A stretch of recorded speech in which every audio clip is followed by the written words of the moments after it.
Today we're going to learn how to crochet the puff stitch. Let's get started. Hey y'all, it's Tara.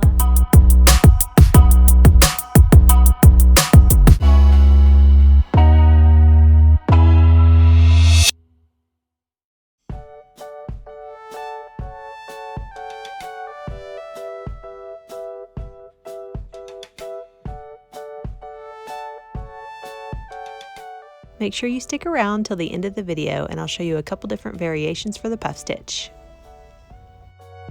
So for this tutorial, I'm going to be showing you how to do the puff stitch, and we're going to be using my newest granny square pattern, making a puff stitch in each of these chain 3 spaces.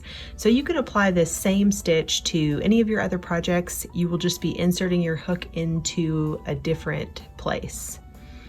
So we've already got our new color and we're going to yarn over, insert the hook into the chain 3 space, pull up a loop,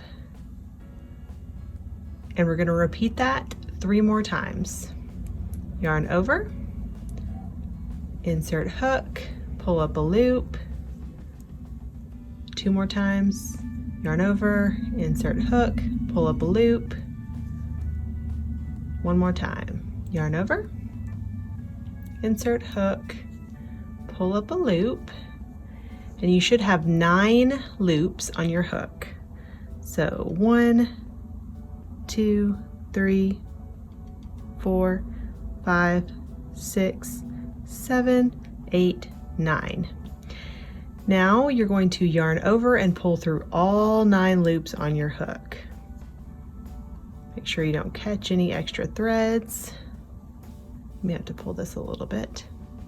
And then you'll chain 1 to finish. And there you have a puff stitch. So we will do it one more time. I'm going to continue on with the pattern.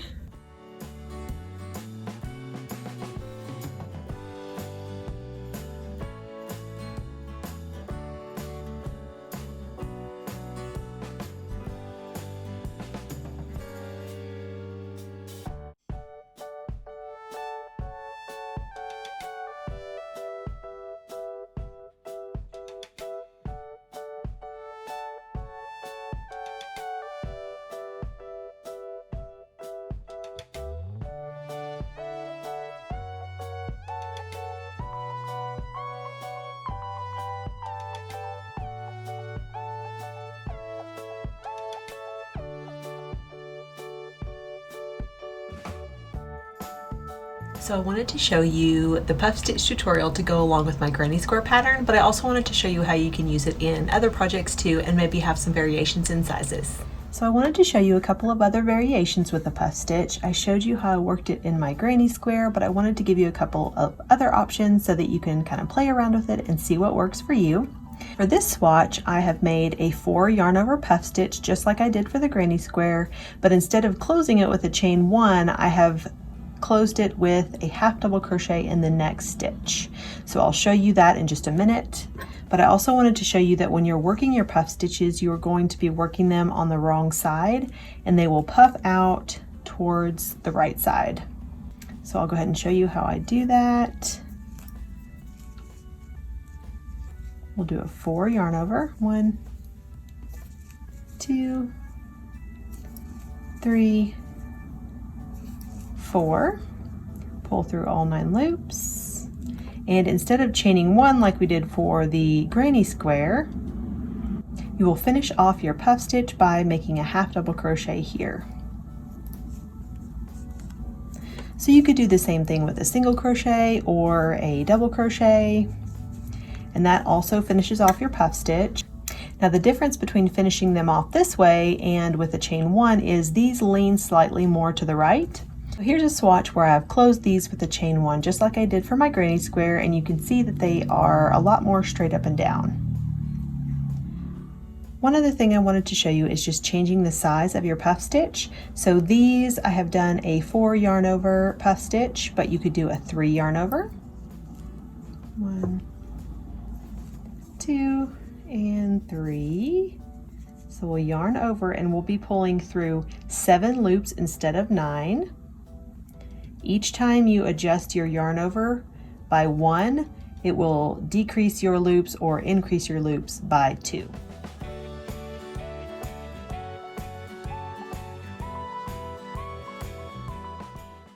So we will finish off with a half double crochet, and you can see that it is a slightly smaller puff stitch. And then just to show you an example of a larger puff stitch, we can do a 5 yarn over. 1, 2, 3, 4, and 5. If you remember, your 4 yarn over puff stitch had 9 loops on the hook, and since we increased our yarn over by 1, there will be 2 more loops on your hook. So there are 11 loops, and you will pull through all the loops, and we will finish with a half double crochet here.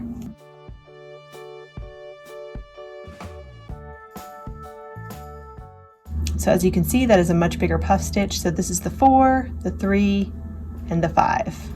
So you could play around with it. You could do 6 or 7, however many yarn overs that you desire, depending on how big you want your puff stitch to be.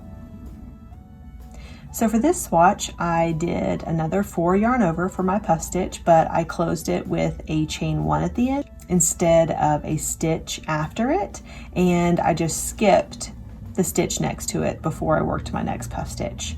I also made 1 row of single crochet in between each. There's so many variations that you can do, and just have fun playing around with it. Just show you real quick how I did this one. Another 4 yarn over, just as a refresher. Now we're skipping this stitch right here so that we have room for our puff stitches.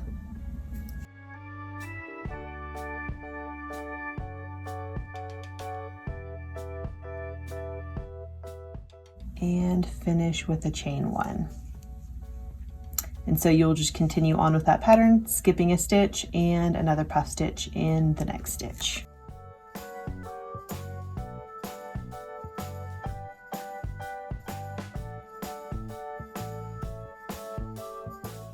Just keep in mind that if you're working a swatch like this where you finish your puff stitch with a chain 1 and you skip a stitch in between, then you will have an extra space to put your stitch for the next row.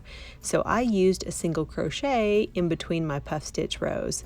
So I will put a single crochet in each puff stitch and in the stitch that is over the space. And one more variation I wanted to show you is just changing colors for your puff stitches. I think it's super cute and fun. Now it will definitely give you some extra ends, but sometimes those ends are worth it if you want a fun detail. So you will grab another color. We've already done our first puff stitch and we have finished it with a chain 1. You will attach your next color, just lay it over your crochet hook, bring it through the loop and pull your first color tightly. And now we will skip this stitch and begin a puff stitch in the next stitch.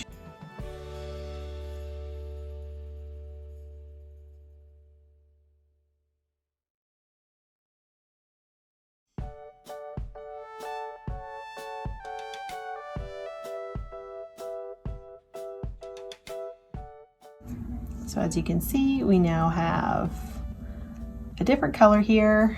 We can try another color as well, just to get an idea. Just make sure you pull your yarn strands. You don't want them to, make sure you pull them tightly. You don't want them to come out or anything like that.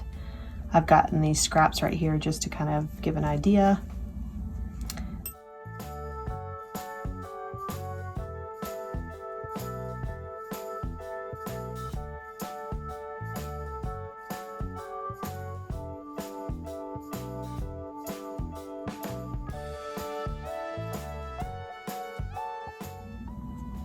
And as you can see, it just makes another fun little variation for your puff stitches.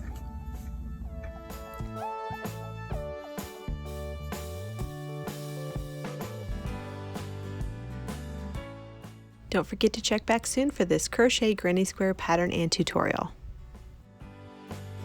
If you enjoyed this video, please give it a thumbs up and subscribe for more patterns and tutorials like this one. Thanks so much for watching. Bye!